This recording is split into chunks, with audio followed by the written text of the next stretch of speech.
कहानी की शुरुआत में हमें बताया जाता है कि धरती पर 4% ऐसे लोग पैदा होते हैं जिनके पास सुपर पावर होती है। यह पावर वाले लोग बहुत आसानी से किसी काम को कर लेते हैं, साथ ही ये अपने पावर का इस्तेमाल लोगों के भलाई के लिए करते हैं। फिर एक समय ऐसा आता है जब पावर वाले लोगों को कोई जॉब नहीं देता और लोग पावर और नॉन पावर ग्रुप में बढ़ जाते हैं। पावरफुल लोगों के खिलाफ एआई रोबोट का इस्तेमाल किए जाने लगा। जिनके पास पावर होती उन्हें समाज से निकाल दिया जाता। फिर हमें पास्ट का सीन दिखाया जाता है, जहां हम मूवी के मेन कैरेक्टर कॉर्नर को देखते हैं, जो इंटरव्यू के लिए तैयार होता है और अपने मॉम से बात करता है, जिससे हमें पता चलता है कि उसकी मॉम के पास भी पावर है, जिसके कारण वह बीमार होने लगी हैं। कॉर्नर इंटरव्यू देने जाता है मगर वो वहाँ सेलेक्ट नहीं होता।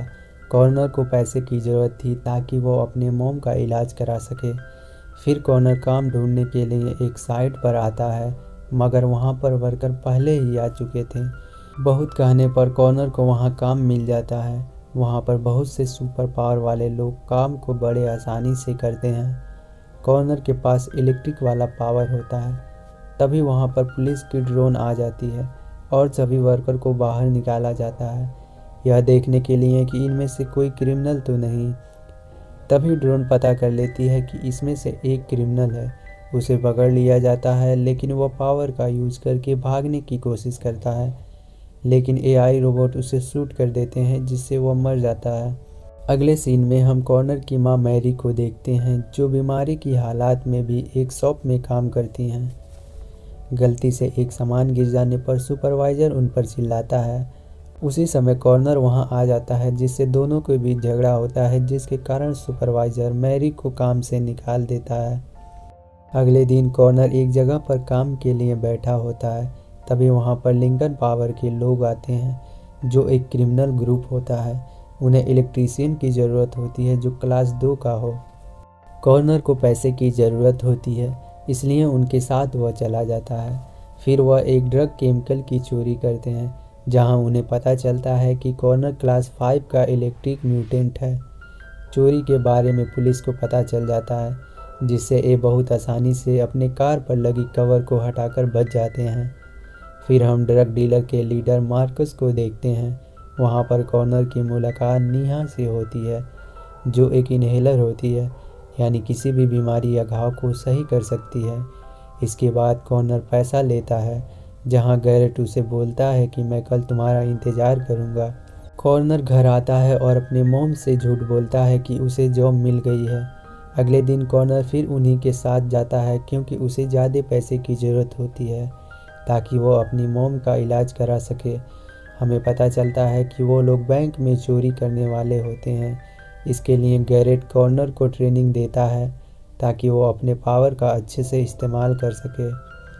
इंस्पेक्टर पार्क और डेविड कॉर्नर पर नज़र बनाए रखते हैं, क्योंकि उसे कॉर्नर पर शक होता है। अगले दिन वो लोग बैंक में चोरी करते हैं। गैरेट सभी को नीचे बैठने के लिए बोलता है और मैनेजर से लॉक खोलने के लिए कहता है। इधर अलार्म बज जाने के कारण पुलिस को पता चल जाता है। पुलिस कभी भी पहुंचने वाली होती है। अभी उन्हें पता चलता है कि तिजोरी में सिर्फ $25,000 ही हैं और सारे पैसे कुछ दिनों पहले निकाले जा चुके हैं। वो लोग वहां से भागने लगते हैं। तभी पुलिस का ड्रोन वहां आ जाता है। कॉर्नर अपने शॉक वेव को छोड़कर एक झटके में ड्रोन को नीचे गिरा देता है और वो लोग वहां से भाग जाते हैं, जिसके लिए उनका बॉस उन पर बहुत गुस्सा करता है। यहाँ पर नेहा कॉर्नर के घाव को हील कर देती है, जिससे कॉर्नर को यह पता चलता है कि नेहा एक हीलर है, इसलिए मार्कस उसे अपने पास रखता है। इधर मैरी को पता चल जाता है कि कॉर्नर कंपनी में काम नहीं करता, जिससे वह उस पर चिल्लाती है और बोलती है कि तुम भी अपने बाप की तरह बन रहे हो। कॉर्नर बोलता है कि इस दुनिया में जीना इतना आसान नहीं है और हमें पैसे की ज़रूरत है ताकि आपका इलाज हो सके।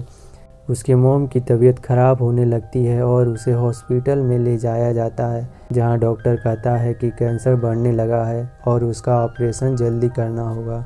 कॉर्नर पर नज़र रख रहे पार्क और डेविड उसे पुलिस स्टेशन लाते हैं और रॉबरी के बारे में पूछताछ करते हैं। कॉर्नर कुछ नहीं बताता और उसे छोड़ देते हैं ताकि उसे सबूत के साथ पकड़ सकें। वह मार्कस के पास जाता है, जहां वह कॉर्नर के माइंड को रीड करता है। मार्कस के पास दिमाग पढ़ने वाला पावर होता है, जिससे वह किसी भी व्यक्ति के दिमाग में चल रही बातों को जान जाता है। मार्कस कहता है कि मुझे मेरा सारा ड्रग चाहिए। वह ड्रग बहुत कीमती होता है, जिसे पुलिस कुछ दिनों में जलाने वाली होती है, इसलिए ये लोग उसे चुराने का प्लान करते हैं, जिसके बदले में कॉर्नर निया को मांगता है ताकि निया उसकी मॉम को हील करके ठीक कर दे। यहाँ पर गैरेट भी इतनी बड़ी चोरी के लिए 50% की हिस्सेदारी मांगता है, जिससे मार्कस उसे याद दिलाता है कि वह उससे कचरे के ढेर में मिला था। गैरेट कहता है कि मुझे याद है, पर इतनी बड़ी चोरी के लिए मैं रिस्क नहीं ले सकता। आखिरकार मार्कस मान जाता है। अगले दिन ये चोरी करते हैं। इनका पुलिस से लड़ाई होता है। तभी वहाँ पर रोबोट्स आ जाते हैं। वो गैरेट को मारने वाले होते हैं। तभी कॉर्नर उसे बचा लेता है। वो ट्रक को पिघलाकर ड्रग बॉक्स को निकाल लेते हैं, लेकिन यहाँ पर मार्कस इन्हें धोखा देता है और इन पर हमला करवा देता है। गैरेट अपने साथी को खो देता है। ड्रोन आने के कारण इन्हें वहाँ से निकलना पड़ता है और मार्कस के आदमी ड्रग को लेकर चले जाते हैं। कॉर्नर इसके लिए गैरेट को दोष देता है क्योंकि इसने मार्कस से 50% हिस्सेदारी की बात बोली थी। कॉर्नर गुस्से से वहाँ से चला जाता है। इधर इंस्पेक्टर पार्क और डेविस से उनको पकड़ने को कहता है, नहीं तो इन्हें जॉब से निकाल दिया जाएगा।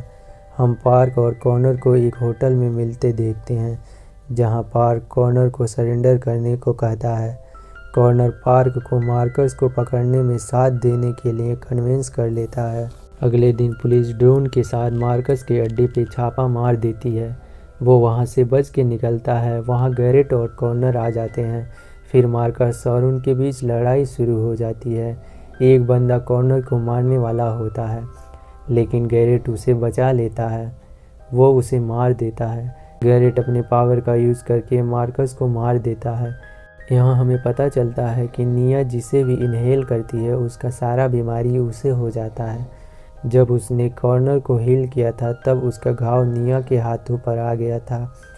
अगर निया उसकी मॉम को हील करती है तो इससे उसकी जान भी जा सकती है। कॉर्नर तो नहीं चाहता था, लेकिन उन्हें अपनी माँ की जान बचानी थी। निया उसकी मॉम को हील करती है, जिससे निया की हालत ख़राब होने लगती है। तभी कॉर्नर उसे रोक देता है और निया को छोड़ देता है। नेक्स्ट सीन में हम पुलिस को देखते हैं, जिन्हें मार्कस की लाश मिलती है। कुछ दिनों बाद हम देखते हैं कि कॉर्नर अपने मॉम से मिलने कब्रिस्तान में गया होता है, जहां वो कहता है, मॉम अगले कुछ दिनों तक मैं यहाँ ना आ पाऊँ तो आप गुस्सा मत होइएगा, चाहे तो एक थप्पड़ मार दीजिएगा। इन्हीं बातों के साथ ये कहानी यहीं ख़त्म होती है।